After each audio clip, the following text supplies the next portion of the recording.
I'm joined by Braxton. Today we're going to be talking about The Last of Us. I don't know, it's some show on HBO based on some game. I've not actually I don't know anything about the game. I just assumed this is what I assumed The Last of Us was for 10 years because it came out in 2013. So I thought it was a post-apocalyptic zombie Walking Dead type of thing about a father and a daughter just trying to survive. And it's like they got to deal with the zombies plus treacherous people along the way. That was my basic It's not really that, but going into the show, very like cold. I barely watched a trailer. I didn't even pay any mind to anything. I'm a spoilery guy when I want to be. Like I don't mind getting spoiled for some things, but when I'm completely ignorant of a franchise, I'm like, why not go in cold? And what I found in the first episode was a lot of familiar things, things I've seen time and time again that I could see working in the video game if they translated that accurately or not. I have no idea. I should watch some comparison videos because I see some thumbnails of episode 1 compared to the video game, and it's like certain shots, I guess, they put together like. So I'm rambling. I'm going to let you talk, Braxton. What did you think of the series premiere of The Last of Us? Dude, I thought the series premiere of The Last of Us was amazing. So I'm a PlayStation user, but I had never played any of the two games. Um, but I thought it was absolutely great. I am aware, of Ellie and Joel and The Last of Us. I feel like those games, especially the first game, was so popular. Like, it was like winning like Game of the Year, and Ellie and Joel and The Last of Us. Like, even though I hadn't played the game, it still like the characters, like what happens, like still came through to me on social media. PJ, you should watch some comparisons. Like for instance, like Heavy Spoilers has a really good one. There are a lot of shots that mirror the game. A lot of the dialogue. People seem to feel like it hit all the game's points, but then it gave you more because the game gives you a cutscene and then it wants to go to the playable part.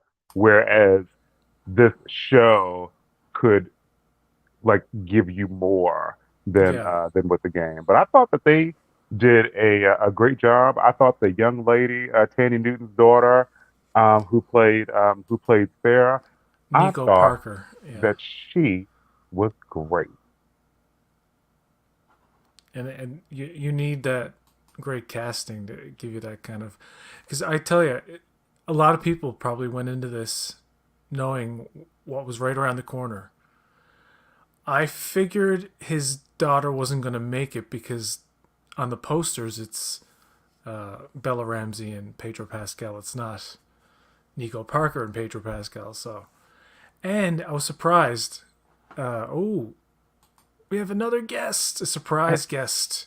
Hey, Good Ruben. evening. Oh, yeah. Good evening, sir. I'm wearing one of my rare shirts that have an actual graphic on it. Oh wow, dude, I Because like most of my that, dude. shirts are just like color, Yeah. nothing. It's like, What is Dark Side? Yeah. how's everybody doing? Happy New Year! If I haven't said that. Good, dude. How are you? Happy New Year. It's too late for the New Year's. It's Yes. too late. It's too late. I talk to both of you in DM all the time, so it's like I don't know. We're already deep in 2023. I'll be like in July, be like, hey guys, Happy New Year. We were just talking about the cordyceps virus and how not the virus, the fungi, and how I've taken some just to see how it works on on the human mind. You seem to be So getting far, so pretty good. good. Maybe we need to get you to a safe point. So apparently, what wasn't in the game, I knew this thing that the talk show 1968 stuff was not a part. Somebody said that online somewhere, Was and not part of the game. not part of the game. So Somebody TV So going. there is I don't so want to in get the a game. copyright. So in the game, the virus is like in the air. What's the Well, term for it? Like, it's a fungal infection, and I think I don't know about the game, but when they see that person in underground, kind of like Yeah, stuck to the wall, mhm, aliens. I was wondering, like, well, how does it? It can't be airborne. Like they're mhm. establishing in the show Excuse that me. it Yeah, it's bites and the little stuff that like comes out of the mouth in the show.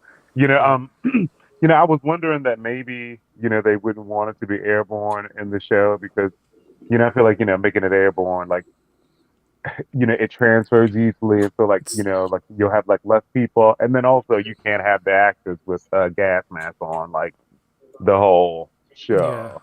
I So mean, Pedro well, Pascal is already in the Mandalorian, and he has to cover his face with a mask. So he's like, let's not do that again. mm, We want Pedro full. Uh, is somebody's TV on in the background? Oh yeah, sorry, I have Voyager on in the background. Oh, because I don't want to get a copyright. My bad. Sorry, I totally If forgot.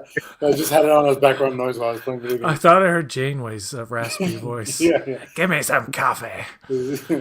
Um, so it starts off in a 1968 talk show interview with the Swede from Hell on Wheels and another famous British actor. I forget his name. And they're both doctors anyway.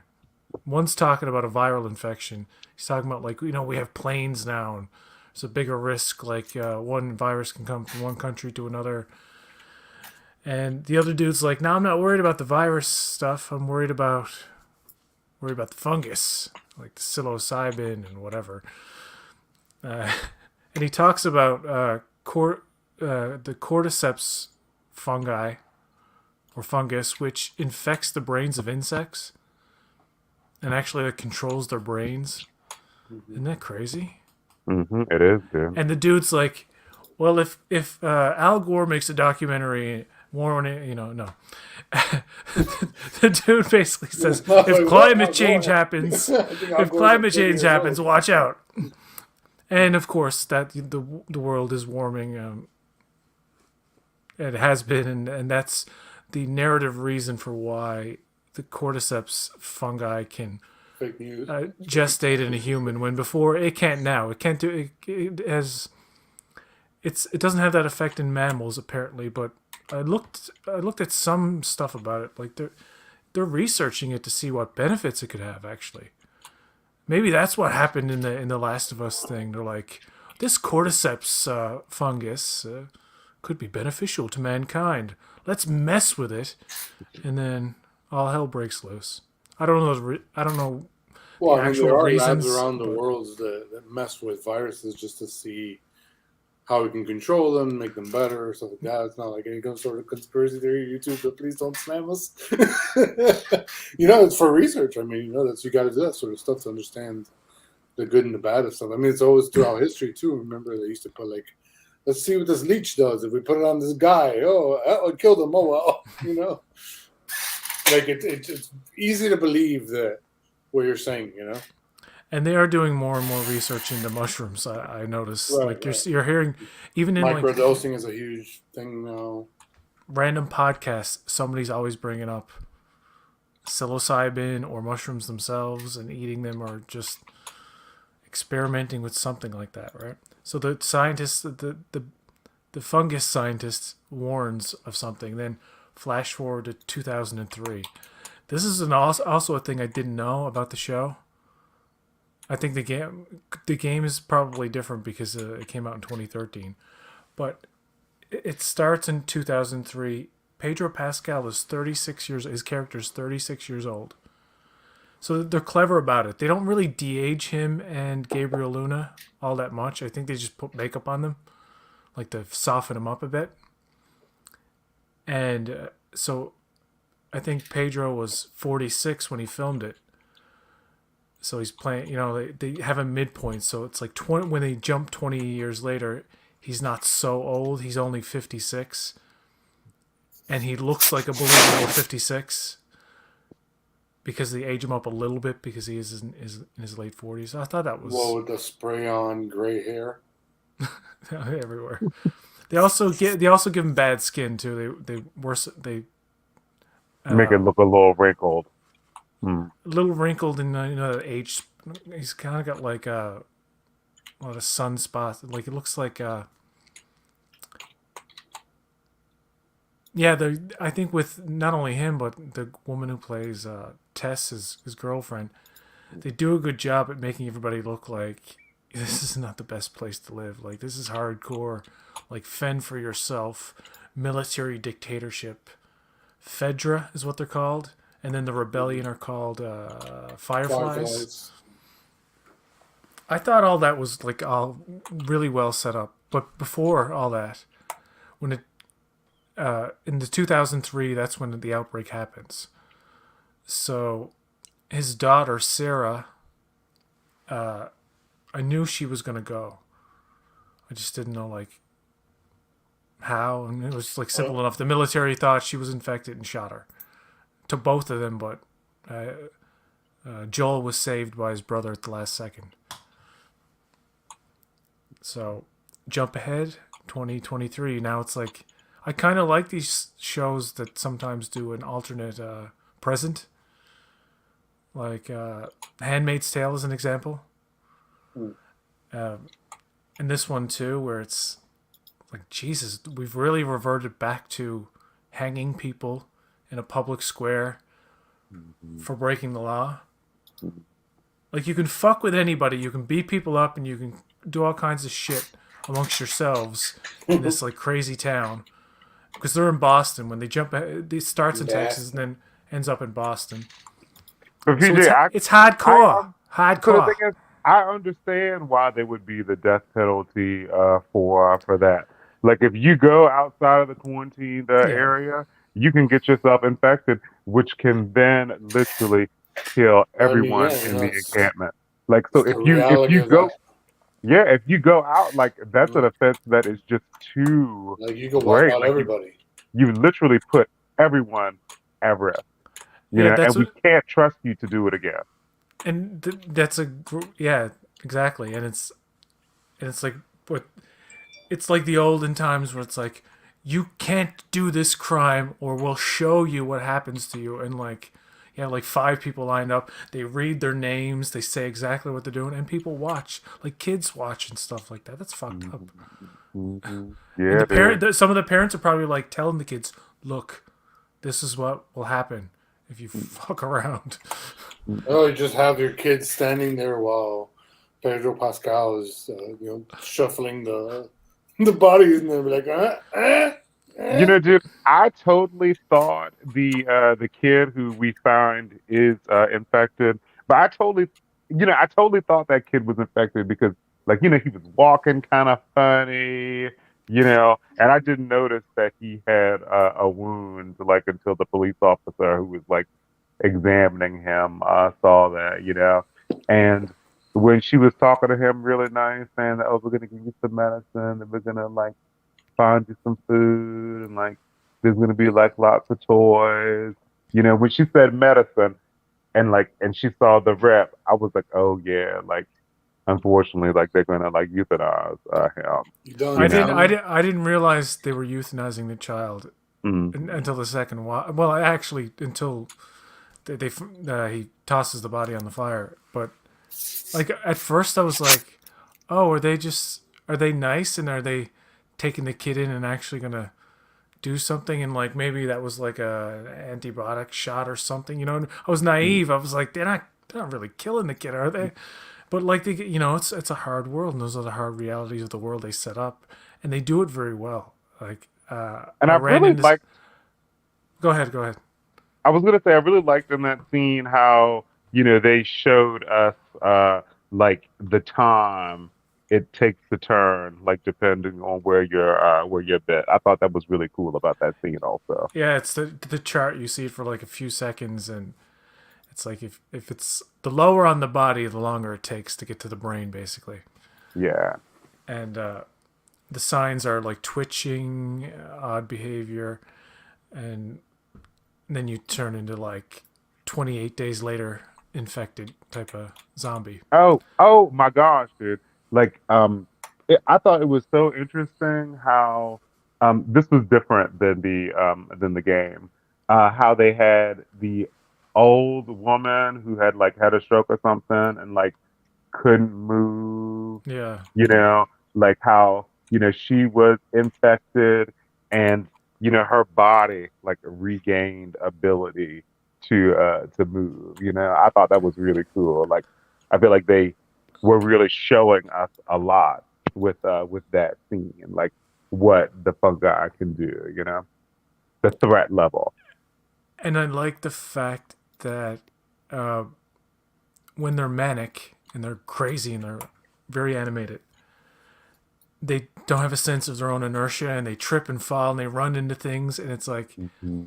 how many times have we seen both slow, like Walking Dead, Walker type zombies, and then 28 days later, which is actually a good movie, and 20 weeks later is like very, oh God, that's a hard movie for me to watch. Like the vomiting Really? no, it's just the eye gouging and the vomiting of blood. It's like there's certain. Oh yeah, well, yeah. I swear to God, That dude, part's pretty intense. it's one of those movies that genuinely scares me. It's one of those few movies where I get nervous if somebody wants to watch it with me or something. Like, okay, 28 days later I can watch like any time, but 28 weeks later, man. Robert Carlyle, is that the guy who stars in it? Yeah, yeah. When he's in the room with his wife and he turns, spoiler, main character main character becomes infected. Hmm. He gouges his poor wife's eyes out, and it goes on for fucking ever, and it's so gruesome. The only other eye gouging kind of thing that really turned my stomach was in Halloween Kills. And you actually see like cottage cheese or something come out of the fucking eye holes. Oh I don't know yeah, what Oh it my is. God, dude, that's terrible. It's some kind of fucking gruesome effect, and it just ugh. Anyway, we're talking about The Last of Us yeah. with our guest Braxton and our Martian. Yes. Hmm. But yeah, dude, like the When the time grandma. jump. Yes, but before that, when the grandmother's twitching in the back, when the girl, when the Sarah is looking at the DVDs, Mhm. and it's the first time you see Yeah, anything of that nature, and then she's just like, oh, it's like blurry. yeah, I yeah. felt like I've seen that type of thing before when she's on the floor and she springs up. There's a movie called Legion. I've remembered where I saw something like that before. It's a movie called Legion with Paul Bettany, where he's like a dark angel or Yeah, something, yeah, yeah. And she crawls, doesn't it crawl up the thing? and yeah, there's an elderly woman in it, Yeah. and she turns, she's like, ah, fuck you up or something, like she goes That's why, crazy. yeah. And then that scene also reminded me of that recent Jamie Foxx vampire hunting movie that had an old lady Yes, that yes. did super. And I'm like, oh God, This Jesus again, Christ, this again?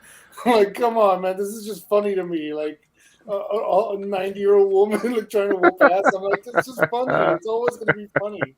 the ear There's the nothing early, scary about that. the earliest example I can think of it, and some people think it's scary and some people think it's fucking hilarious, is the old woman from Exorcist 3 when he goes into the old folks' home and she's like crawling really fast on the ceiling and she like turns her head and she's like, hee. She like crawls I think away. the only old woman I can think of that scared me was The Shining, the bathroom, Oh 237. my God. That's the only old woman I can think of. Oh wait, and then there was that episode, which wasn't scary. But did you ever The see twins are Misfits? scarier than the woman.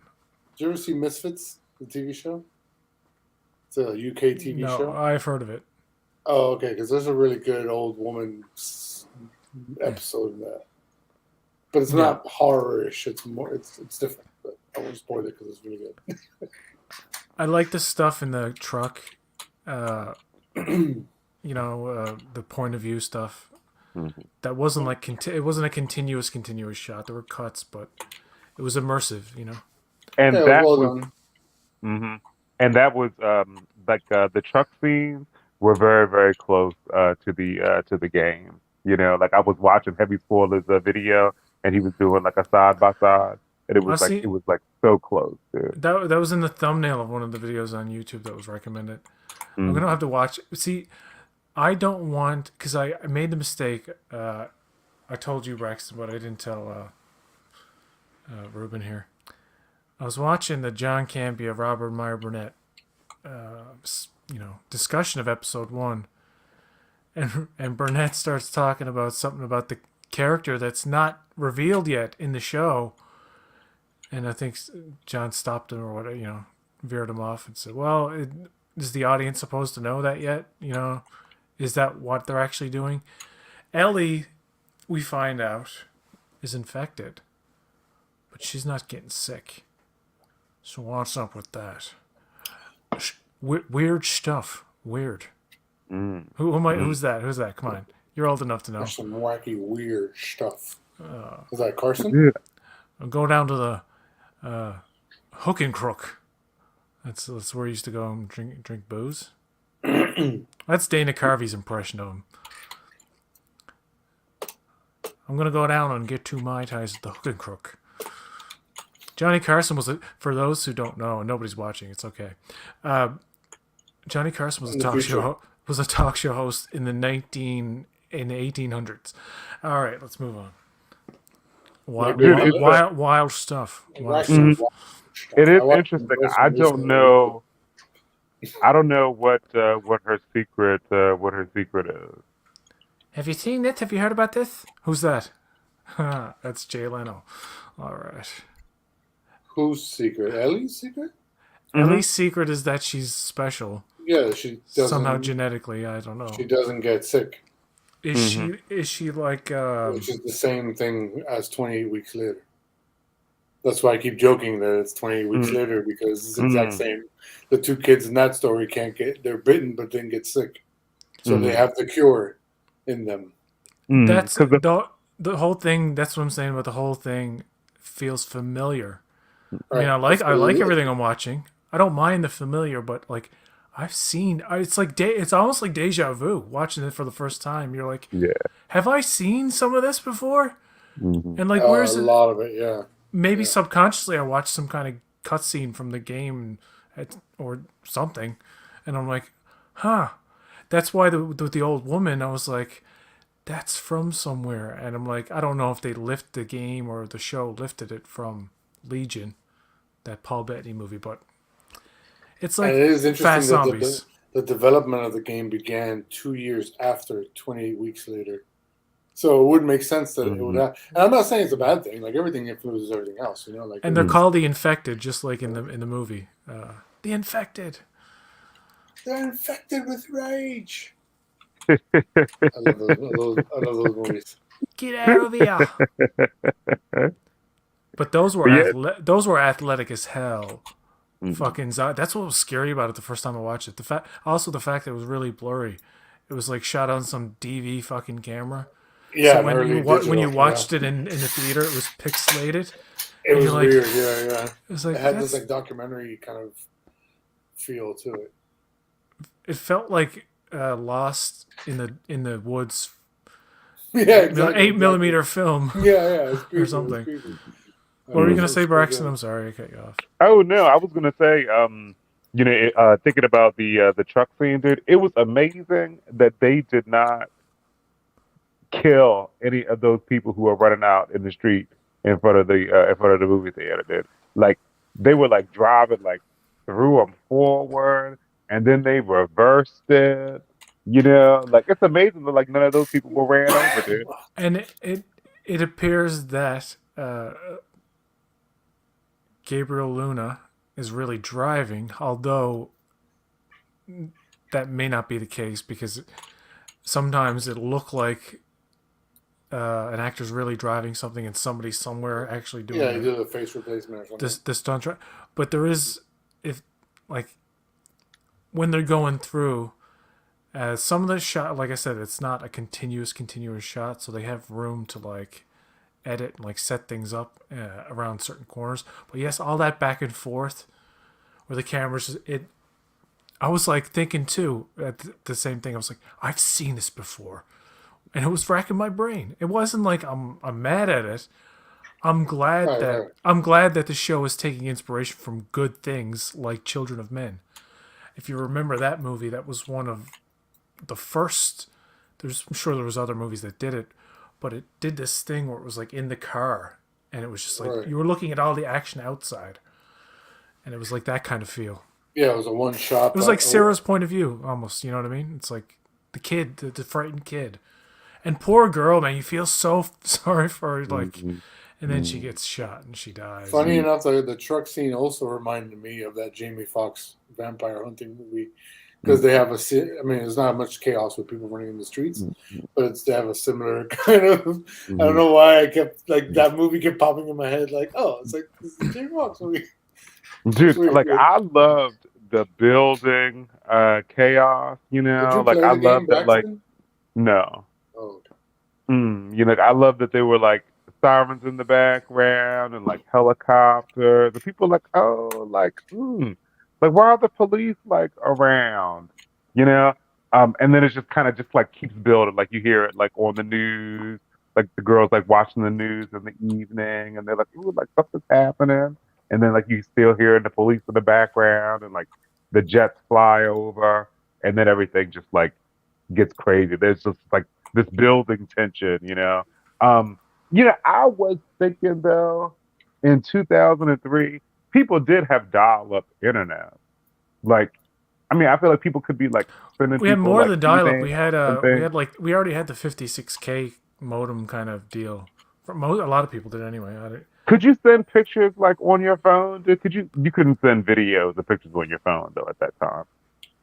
In 2003, you would no, I don't think so. I don't think so. No, you could take pictures and they were fucking ugly as shit. I remember the first time anybody sending a picture was around 2005 or 6 or something like that, and it was pixelated as hell. Those cameras were crap back then. Oh wow! It's crazy to see how far we've come though. It seems to have started in Jakarta. You know, you saw that, the Indonesian woman, she had got a call, and they were talking about Jakarta in the news, when she's at the watch shop at breakfast. Mm-hmm. Oh yeah. And Pedro Pascal's ooh, where's Jakarta? And she's oh, it's a country in Asia. Yes.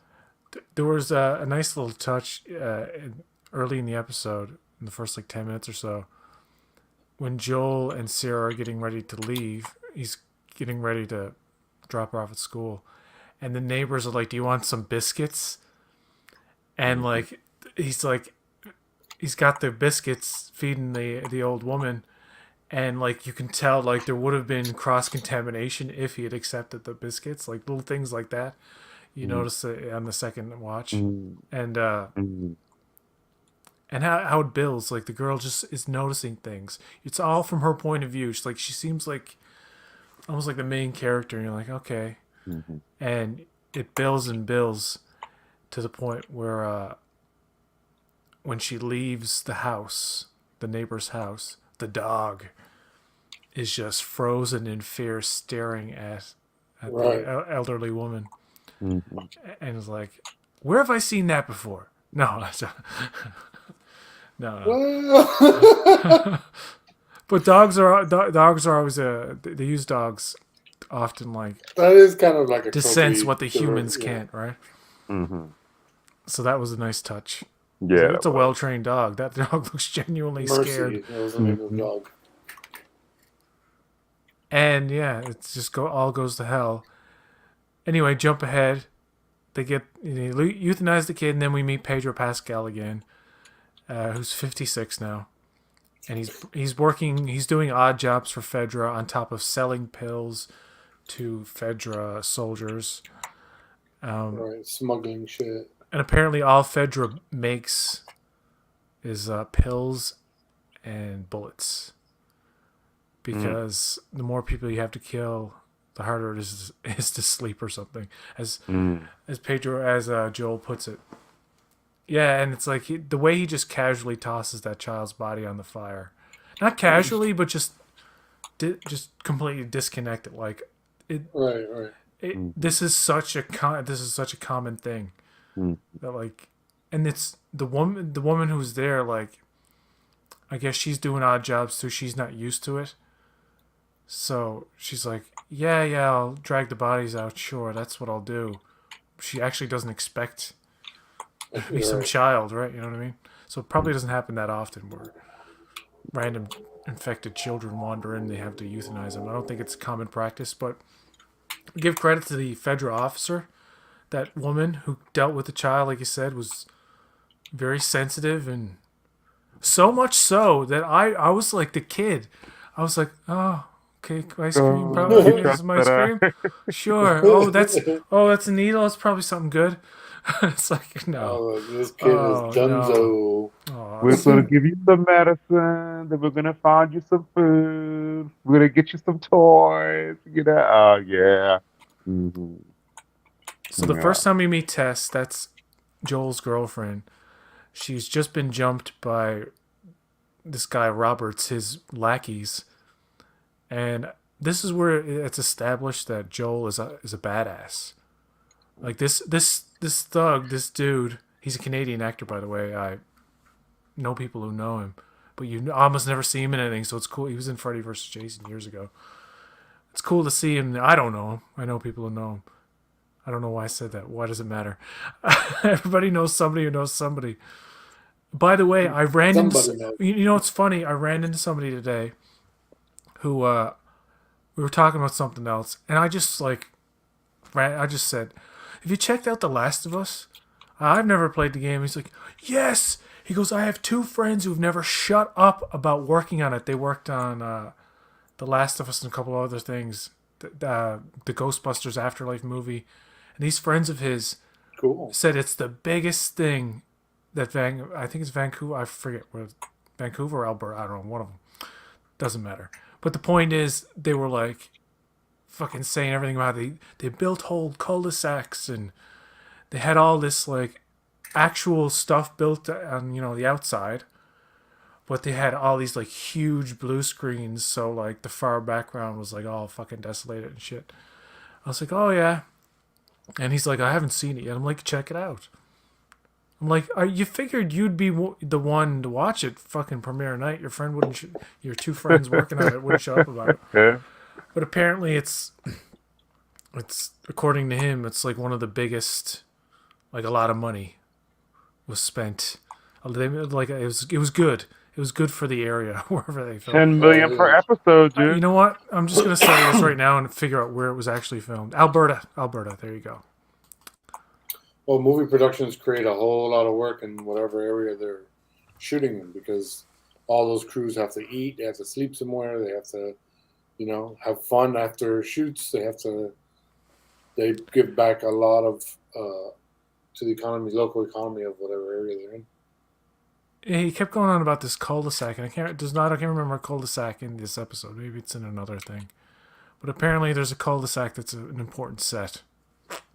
Fucked if I know what that means. If that's that's actual accurate information, I have no idea. But that's where all the shit went down first, like in the cul-de-sac, like where they live. Oh, I figured they would have used I that didn't, cul-de-sac. I didn't notice it was a cul-de-sac. Wow. I thought it was just like a block, like a. Or maybe think it wasn't. Maybe I'm mistaken. No, yeah, I don't know. I've only seen the episode once, so I didn't. I think it was a cul-de-sac. Thinking about it now, maybe that is the cul-de-sac. I figured like post-apocalyptic 2023 cul-de-sac. Because why would you have to build dilapidated? So they literally had to build it and kind of like make it look like it's fucked up, I was like, well, if it was in 2003, maybe they go back to the cul-de-sac and it's a recreation of a real street, but all like. There must be a combination of practical and CGI because everything looks like 20 years has gone by, or 20 years after the world went to shit. Like none of the the weeds are grown. The grass. Walking Dead did a lot of that. Yeah, well, there was a lot of the early Walking Dead that would make me laugh because I'm like, who's cutting all this grass? All this grass is perfectly trimmed everywhere. Like, who's cutting it all? Who's making it so well? But I stopped watching Walking Dead like after season 2, I think. With The Walking Dead, they used to do those VFX kind of like reels, and they would show like all the outside locations. The first plate or what they actually filmed is like street, road, and trees and whatever, and then they would CG in like a shitload of extra growth, like to show that it wasn't maintained. I don't know about the early seasons, but eventually they did make it look like everything was. Maybe they at the first like didn't have the budget for it, but season 2 and 3 they added all this like CG foliage everywhere they went, and they also had to like digitally erase shit that was happening in the background that you could see in wide shots and whatnot. Yeah. But nowadays, like, I didn't see any noticeable CG in the show. In this Last of Us episode, I know that. Mm-hmm. Well, the plane was CG. The plane crashing didn't look bad though. Oh no, it looked really good. And the wheel, really... the wheel didn't look the best. Like Ruben, when you said the thing that went flying, yeah. Mm-hmm. Ruben, when you said that it looked like good CW, I was like, oh yeah, like that wheel flying. That didn't look like high budget CG. It didn't really have a lot either. Like it didn't really, like the plane crashing. Like it didn't really have a lot to do really CG wise, other than environmental stuff. Yeah. I mean, that one ending shot of ruined apocalyptic city, like yeah, I know the world screwed up. Why are you ending on that shot? Like I would have rather ended on him punching the guy, it panning to Ellie, and it just kind of panning to the credits. Wait, and you keep hearing him wailing, rather than going off into this. Hold on, I gotta check that because I know what you mean, but I think the actual last shot, isn't it, of the radio? Oh yeah. There's that one last shot with the radio and the song. Yeah, and it starts playing an '80s song, which means that there's trouble. Yeah, Depeche Mode or Duran Duran or one of them. Mm-hmm. It's all the same. No, actually, no. You're right. The last shot is the building. Oh, it is? That's after the radio? With the building that's like collapsing on to another one, like that shot. You mean? Yes, it's the radio. Then it's the very last shot is the lightning and the rain and Boston. I guess. I hope they find a Dunkin' Donuts. What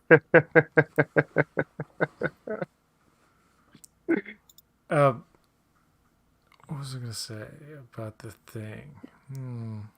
The thing that happened in the episode. So you were talking about Tess being beat up by the dudes, and you were like, "Oh yeah, there's a whole thing with his brother Tommy. We meet him at the beginning. He's played by Gabriel Luna, and we've come to find out that there's been a kind of rift between them. He's a Firefly, I'm assuming, right? Right. Yeah. And he's somewheres, but he hasn't called back. Wyoming? Mm-hmm. 3 weeks. Yeah. Yep, in Wyoming. He hasn't called back, and his brother's worried, and he wants to get a car battery to get in a truck so they can go. But here's the thing: he's dealing with a slime ball named Robert, played by this Canadian actor, Stug. And of course, there's a confrontation that we don't see between Marlene, the woman who has Ellie captive. So there's a whole part missing there, but we follow Joel and Tess instead underground. Well, apparently, they want to ambush him. Auditioned for the role of Marlene in the video game years ago. No, she is Marlene from the video game. Yeah, okay, so she did get the job. I wasn't quite clear because I saw the little after, behind the scenes, whatever, after the episode. I watched the inside the episode too. Yeah, I love HBO how they do those with all the big shows. I've never actually watched them. This is the first time. For some reason, I don't know. I was like, yeah, whatever. I got nothing else to do. Game of Thrones had really good ones for a long stretch where it was like inside the episode, and it was like 7-8 minutes plus like what's next. I don't want to see what's next on The Last of Us because I want to be surprised. I am wary of shows where it's like, because like just The Walking Dead was 11, what was that, 11, 12 seasons? 11 seasons, I guess, wasn't it? That just ended. Something like that, right? And now in April, we're going to get 2 spin-offs, or like at least the first one with what's his name? Baseball bat guy. Oh, Negan. Negan and Maggie. So it's like, it's called it's called Dead City. It's the Negan and Maggie show. So what you're going to have essentially after The Last of Us ends is another post-apocalyptic zombie show set in a city. And the way they're selling this new Walking Dead show is, it's not like the other show, it's in a city. So there's going to be buildings. It's like, okay. It's gonna be buildings. And then there's a Daryl and short gray-haired. Why am I forgetting? Carol. How the hell am I forgetting all their names? Daryl and Short Gray. Daryl and Carol. There's a show coming out with Daryl and Carol too. Daryl and Carol. It's called Daryl and Carol Take a Ride. On Daryl and Carol. Daryl learns about love. They But get yeah, up with dude, like, they get they up with some totally- shenanigans with their neighbors. Anyway, Like the dude was afraid of Joel, and I didn't totally understand why. And then Joel beat the hell out of that police officer later, and I was like, he oh. killed him. I didn't like, realize oh. that. I didn't realize he killed him. It's like, oh, dude, Oh, like the cop at the end? Joel is Oh, a bad yeah. man, dude. I tell you, like the show, I could have loved it if I didn't see a bunch of stuff before. You know what I mean? Like, a lot of those same old. But one thing that did kind of like, I rolled my eyes at, and even in the inside the episode is when I realized he killed a guy. Mm-hmm. And then the creator was like, yeah, Ellie's taking joy in it. I'm like, what? Because my impression was he's beating him, he's punching him too many times. He's probably knocked him out. I didn't realize he killed him. And I thought Ellie was looking on in shock. But actually she's like, no, this is good. He's protecting I me. didn't get that sense that she was enjoying it either, but that she Or, was like, oh, approved of somebody's it. protecting me for the Yeah. first time, Mm. Like, this guy went all out to protect me. He had that flashback of when his daughter was shot. And Right. it's like, And not in case- again! Yeah. Not again! I had to do the Oh, shit. annoying. In case you Dude, forgot yeah. what happened an hour ago, let's give you a quick Mhm. little. Because we can't trust our Dude, the audience. PTSD stepped in, dude. And he lost it, dude. Oh, man, it was crazy. That's one of the things that in HBO show, you see it a lot in HBO shows, but you see it a lot in everything now, where somebody's on their back, somebody is on top, and somebody's on top of that person, punching them 15 more times than is necessary, not only for the person that's being, inflicting, but the audience. It's like, I've seen it so many times.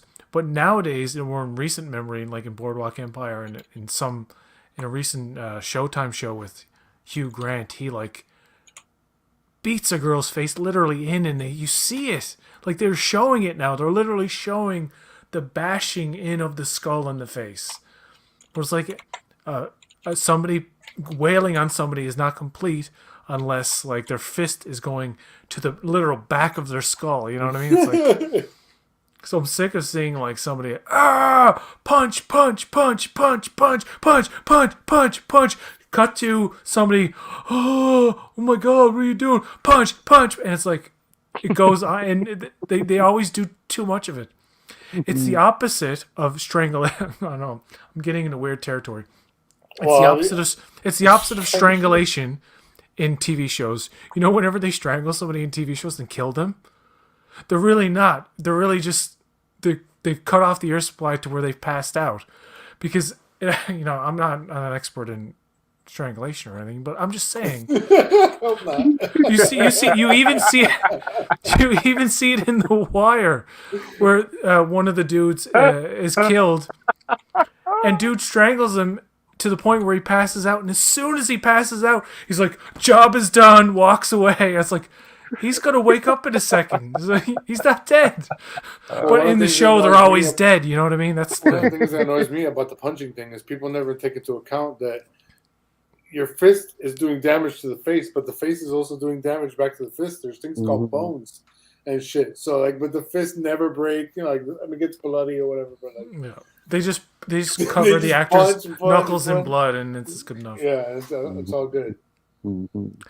You know, often is the case, if you punch somebody in the fucking face that many times, you're gonna break your hand. Yeah. Like you're not Superman. You know what I mean? You're not invincible. You got your bones aren't like fucking Wolverine. It's just one of those things in shows where I'm like, I am glad he grabbed the cop's gun when they left because I hate. Well, yes, and turn the light off. And turn the light off earlier when he dropped the wrench. Yeah. Like, why? Why would you drop that with the? Like, why would you drop it? Why? Yeah. Yeah. Any final thoughts on that? Yeah, anybody looking forward to the rest of it? Do you think it's going to be any good? You know, dude, I know that it's going to be good. You know, they're going to hit a bunch of cities in their travels out west.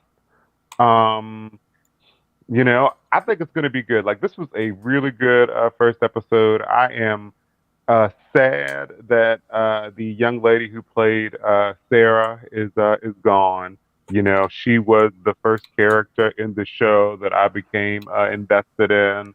Was it Nico Parker? Nico Parker. Mm-hmm. You know what? Mm-hmm. Didn't know anything about her being Thandie Newton's daughter. Mm-hmm. She when looks I was just watching like it, when I first watched it, I was like, she kind of looks like Thandie Newton. Didn't even occur to me to look up like that she was related to her. And when I saw her name, I didn't think, but it's her father's last name. But anyway, yeah. When you're the one who told me that, I was like, oh, interesting. Yeah, she looks so much like her mother, and she is a very good actress. You know, she played the part of a sweet girl. She was like very thoughtful. You know, like I really felt the bond between her and her father. And her death scene, I feel like her death scene was even so well acted, dude. Oh yeah. Yeah, you know, it was so good. Like I was so touched, like, you know, when she was like, you know, cradling herself, and he was like, "Oh, baby, it's gonna be okay. Like, try to stand up." And then like his brother was like, "Joel," you know, and then he like looked back at her, and she was gone. You know, when I watched that Inside the episode a few hours ago, I didn't even realize she was British, and I was like, "Oh yeah, Thandie Newton is British." I figured, you know. I don't know if the dad is British too. I'm like, she's like, yes, I love doing the part. And I'm like, wow, you're really good because you had no idea. And I think Bella Ramsey is also European, and you can't tell like the actors so well cast. Bella Ramsey is Ellie. Oh, but the cast is so good. No, everybody feels authentic, and nobody feels like they're acting. You know what I mean? Like it feels real enough, and it you almost look at HBO as like the gold standard for how series should be made. Because, let's face it, HBO has made some of the best shows ever. AMC is up there with a few. Oh, better, TJ, I just thought of one thing. What? So when the young lady, when Sarah is in the classroom and the boy is twitching, you know, I thought that was interesting. I guess maybe, like, I don't know, dude. Like, if he got attacked by something really strange, it seems like he wouldn't even go to school. Like, it seems unclear at this point exactly how the infection is spread. Like, you would assume, okay, the person who has the infection is going to go after somebody and spread it there. But who are these people who are just seem normal? You know, they seem like nothing's happened to them, and they're twitchy like that. I don't know if that kid twitching his arm is like a sign of, like, he might have been infected, but like it could be something he ate, like the biscuits I said earlier. Like they offered him the biscuits. That old woman's had her drool all over those biscuits. It's like, and he hasn't washed his hands, so if he hands them a biscuit, there you go. That's how that's done. So yeah, and another thing too, the viral scientist at the beginning talked about the danger of planes transporting the virus. It's Mm, 10 times worse when you have that type of the fungal thing, because all these planes are like, we gotta fucking land right now because it's chaos. That's mm, why it was happening. I was like, I didn't quite understand why they were all like at once. I'm like, and I was like, oh yeah, obviously, shit's going down on mm, all these planes all at the same mm. time. They're Yeah, all desperately trying to land. So yeah. yeah, yeah. I wasn't thinking about that either, but yeah, like outbreak on the plane, dude. Like people eating people, dude. They get into like the cabin, dude. Next thing you know, like planes going down. Yes, I did see the new Mando trailer that just dropped. I watched it right before we started this, and Mando.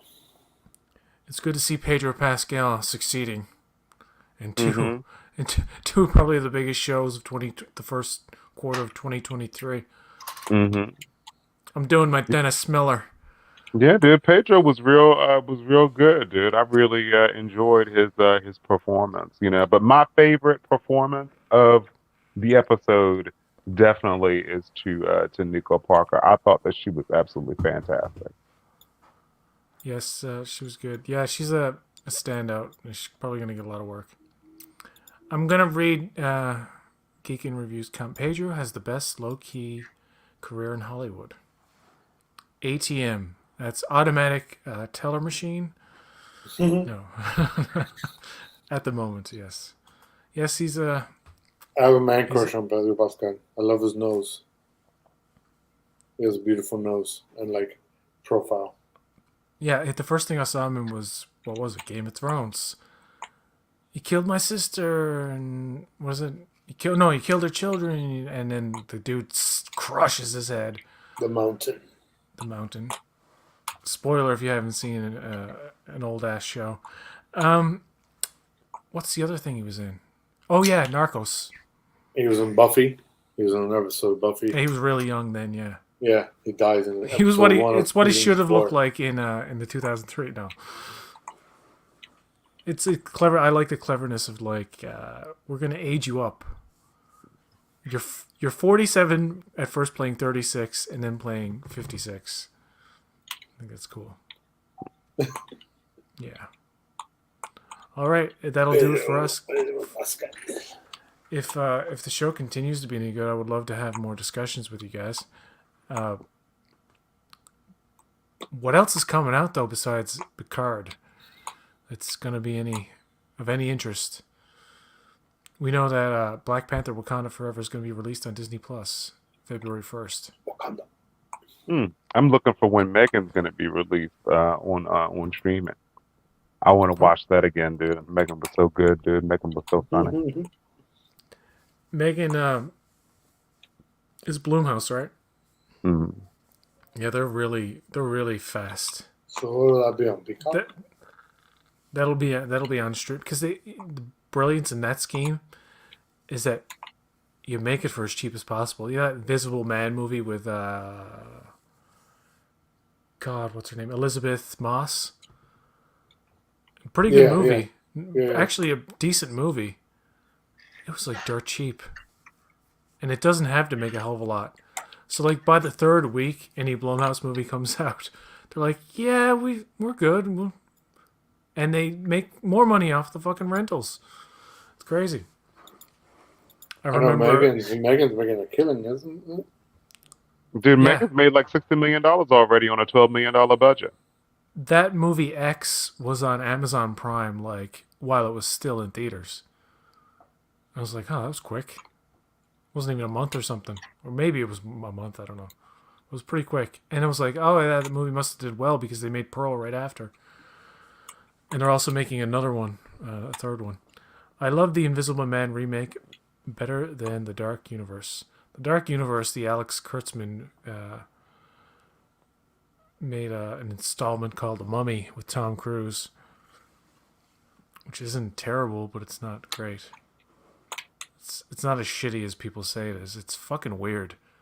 There's all these awkward attempts at making Tom Cruise funny in that movie. I don't know if you've ever seen The Mummy. Yeah. unfortunately. But I do like when Russell Crowe shows up and he starts going all fucking weird. It's weird. It's a weird movie. It really is. It's just strange. Yeah, it's a movie It's an with oddity. no. Yeah, It's an oddity. yeah. Guess who's because Lip is behind it. Well, I think that wraps it up. Here we're talking about fucking Alex Kurtzman movies. That's all I gotta say. Luke was behind it. And then Way no to kill the surprises. mood, PJ. Well, it was Geeking Reviews. It was. I wonder if Alex Tess Kurtzman. is gonna die in the next Fucking episode. guy. I don't know the answer to that. I never but- watched the preview of like what's to come. I know Nick Offerman is in it, and Uh-huh. I know certain actors show up. I feel like Tess is gonna die in the next episode. Yeah, Tess doesn't seem to be somebody's gonna stick her. She's not on the posters. Let's just say that. Yeah, dude. Mhm. All I gotta say is the game was not about Joel, Ellie, and Tess. He only plays two characters. Dude. Poor Tess, dude. Not long for the world. Damn, dude. But yeah, I like Pedro Pascal and Bella Ramsey. I like little on the rewatch. I like little moments when she's like 1, 2, 3, 4, and then fuck you, and she's like when they bring her home, Tess immediately slams the door in her face. She's like, "What the fuck?" Like just little things like that, and she immediately goes and like snoops and figures out like this billboard. That I don't know if that's accurate to the game or what. I don't care. But as she looks through and she figures out before like I even like knew what the fuck. I was like 60s, 70s, 80s. And then she tricks him. She's like, yeah, a song came on the radio, Wake Me Up Before You Go. And she figures out, oh, that means trouble. And that lets you know that she's smart, but it also lets the audience know that Tommy's in trouble at the end. I'm assuming that's like has something to do with Tommy. Yeah, I'm assuming so also. Well, Let's play a terrible 80s song. I don't know It if definitely y'all means spoil trouble. it because of the coming up this season on Last of Us. Who knows how much it will veer off, and it may be faithful at first, but maybe narratively they may need to go in certain You know, directions. the first Last of Us, people like its story so much, and it was, I think that they were telling us something by how closely they followed the story in this first episode. I think that they're going to follow the story perfectly all season. I don't think that you need to tinker with the Last of Us story at all. I think Craig Mazin, his name, one of the Craig creators, Mazin, yeah. I think he said they're going to stick to the game as much as possible. Also, he seems very confident about future seasons, and it's gotten a really good response. I mean, people are way more like gung ho about it. I mean, can you say that anymore? Can you say gung ho? Is that appropriate? Has it even been trending? Yeah, it's like really, people are like, "It's great." I'm like, "Yeah, it's good." Yeah, I wonder if it will stay good because I'm just so. I think I'm pessimistic now. Where Ruben, I don't think it was trending. As I was on Twitter today, It would have barely been, yeah. I had to actually search for it to find like headlines and stuff about it. I don't think it was trending on. From my perspective, I barely saw anybody talking about it, which I Yeah. found odd. But I saw it and I said, yeah, because there's nothing really, there's no big hook here. Mhm. Like I went out last night, like nobody was talking about it last night. Yeah, I think that it might have a limited audience. That's okay. It's good though. before we go, I just want to talk about one more thing, if it's okay. HBO is making the Penguin series with Colin Farrell, which is shooting sometime this year. Now, James Gunn has a plan for a new DC universe that includes presumably Superman, Batman, Aquaman, all new versions. Which means everything that's going on with the DCU now, like Peacemaker Season 2 is probably likely should be the last if they're planning on scrapping it. I don't care if they continue that. It doesn't bother me that they continue the DCU and one particular form. Like, but if they're actually ending it, you cannot have Matt Reeves' Batman as a part of it. That's clear as day. So what do you do? Do you have Batman DCU movies going on concurrently with Matt Reeves' Batverse, concurrently with Jokerverse, with Lady Gaga, Harley Quinn, and all that stuff? Here's what I think. It's just a theory. I think with this Penguin show, it's gonna be, say if it's good, it's really good and it's really well received. It's like the biggest thing since The Last of Us, if The Last of Us remains popular. Start thinking, not necessarily in season 1, but start thinking of incorporating Robert Pattinson more in that universe. And hear me out. Don't make a sequel to the Batman theatrically. The next Batman movie should be a DC universe proper where he can cross over and all that bullshit, because that's what a certain aspect of the fans want. Fans like me want a fucking Batverse on TV. And they're starting that with the Penguin. They were going to do a Gotham show, but then they were like, they scrapped that for whatever reason. But gradually get people used to the idea of like Pattinson shows up here and there maybe in season 1. Because Batman is around. This is not I'm pretty sure this is not a prequel where it's like before Batman showed up. I think it's like post. The Penguin show, you mean? Yeah. Unless, if it is a prequel, they could age him down because he is in like heavy makeup, so they could make him look a bit younger, I suppose. But presuming that it's going on in like real time, like after the events of the Batman, incorporate Batman into that show a little bit more. And then here's a fucking idea. Do a spin-off of the Penguin called The Batman. It's like this Batman series was actually a spin-off of the Penguin TV series. I can't wait to see it. Like that's fascinating to me that this. I know the criticisms surrounding the Batman. It's like it's a bit slow. It's a bit, dragged out. I think it's the perfect blueprint for an HBO series. I think they use so much of that fucking AR wall anyway. They don't have to film a lot like outside. But yeah, do that. I'm not a fan of the Batman, so I would just cancel that shit and reboot it too. I mean, Pattinson was fine, but to me, the movie was awful. Like unwatchable again. I literally tried to rewatch it like 2-3 times, and I can't get 20 minutes in. I'm like, this is so boring and so pretentious. I liked the movie. I thought that it was 40 minutes too long. Like I thought that they should have ended the movie when they caught the Riddler in the cafe in the right. in the Now I rain. have the whole flooding thing. Yeah, I thought they should have ended it right there. I did enjoy the movie. I would prefer not to see Robert Pattinson back as Batman. Just start the whole thing over. It was successful and made $1 billion.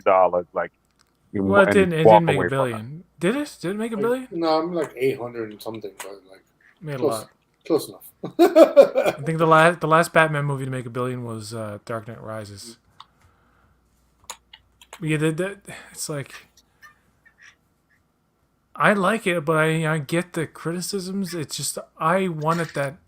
What I saw in the Batman, that movie, was like the procedural I wanted. If they ever did a Batman TV series, like him with going around with Gordon, like him like amongst the cops and the cops reacting to him, and I just love that shit. I mean, why wouldn't he continue to, obviously we know he's rebooting all the characters, right? But why not reboot it in the style and vein of Peacemaker? Because that is already his DC, right? Like, yeah, but he didn't really borrow that from anyone. He created that look and feel of Peacemaker, and what else did he do for DC? He did Suicide Squad. Suicide Squad. Yeah, because he could. I mean, conceivably, he could continue the DC universe and fit it into that tone that he created with Peacemaker. Yeah. because Aquaman and all those people don't cross over into Peacemaker or Suicide Squad. They do. Oh, they do. They do. Oh, sorry. I didn't see Jason Momoa and Ezra Miller are in the last episode of Oh, Peacemaker. sorry. I didn't see Peacemaker, so I shouldn't have said that. But that's sad. Peacemaker is a So much for that idea. As far as I know, Aquaman and the season 2 of Peacemaker are going to be the last things of the DCU, and I think it was I was talking to Father about this, or maybe somebody, I can't remember, and they were this is not my idea, but they were like, what if Peacemaker like ended the universe, like in that show everything fucking ended, and therefore like we can never do anything now because the Universe existence literally 616 or whatever is destroyed. And that's the plot of Peacemaker. We have to do the CW type bullshit where we got to save the multiverse or whatever, and in the end they lose by destroying themselves. And you bring back Tom. That would be such a brilliant. I would love that. What? You bring back Tom Welling as Superman. I thought you were singing that Evanescence song. Save me. All right. On that note, see you next time, folks. Bye. Gotta get the outro ready. I'm waving too long. Okay, here we go.